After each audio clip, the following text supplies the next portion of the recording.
In a very real sense, they don't have to do anything except own the licenses and lease them out to competitors.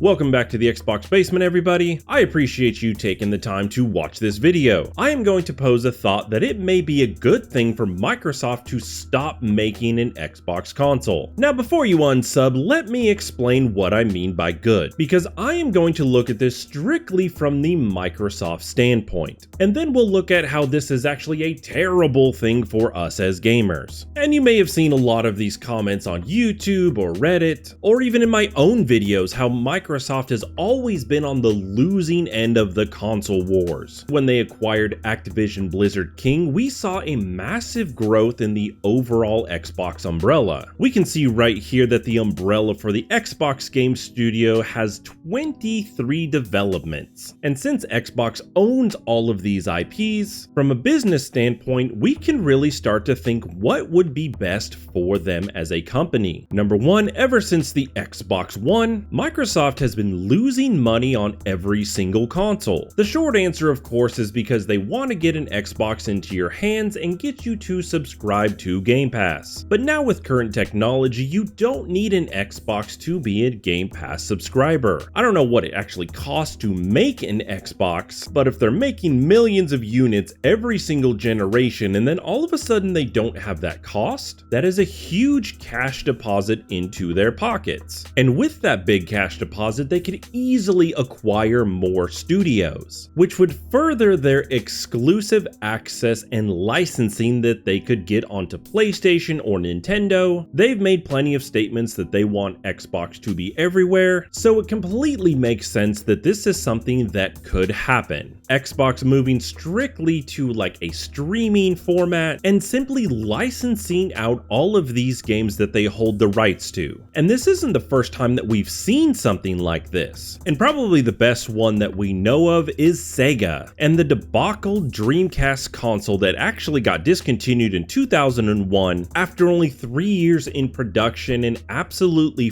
forced Sega to stop making hardware. Now, of course, that was financial strain, and I don't think that Microsoft has any type of financial strain towards the Xbox hardware, but Sega strictly became a third-party video game developer. And with Microsoft just owning all of these studios, in a very real sense, they don't have to do anything except own the licenses and lease them out to competitors. Think of the convenience that you would have if you only had one console or just a PC. And of course, because Microsoft said that they're releasing a brand new universal controller, we could expect them to bundle this deal with this controller that we can use anywhere. In the end, after cutting costs and getting their services everywhere, not producing a console any longer, and only producing bits and pieces here and there, Xbox and therefore Microsoft could potentially rake in a lot more money. And I absolutely agree with you, that sounds terrible. And you're probably thinking, hey, you're an Xbox channel, why are you saying this? And I'm mostly saying it because it's a bad idea. Let's look at some bad reasons of why we actually don't want this. Number one, we are going to immediately have a lack of choice for consoles on the market. Going down to only 2 takes us back to the old days of like Super Nintendo and Sega Genesis. Number 2, this would absolutely put PlayStation and Nintendo in a better financial position for their hardware, which leads into my third reason of we can expect a higher cost of console. Now we know that Nintendo is not playing the hardcore gamer angle, which would leave Sony as the only serious game-focused console producer. And when you only have one choice, they could essentially set the price at whatever they wanted. If you're old enough like me to remember the launch of the PS3, that console was insanely expensive on launch. However, if they're the only option, then everybody is going to have to pay whatever price that they set at. Fourth reason that this is a bad idea is a lowered expectation because of lack of competition. Essentially, Sony would have no no more competitor for the hardcore gamer market, and Nintendo just does their own thing. So where would be the driving point for Sony to continually innovate their next hardware? And the last reason I have that this is a bad idea is because I just don't want it to happen. I don't have some sort of inside information for Xbox, and I'm not saying that this is going to happen. I'm merely musing that this would be better in general financially for Microsoft, and an absolutely terrible thing for you and for me as gamers. Let me know if there's any other bad reasons that you guys think, or even good reasons for Microsoft no longer making an actual console. Once again, thanks for taking the time to watch this video. I've been John, by the way, and we will see you next time here in the Xbox Basement.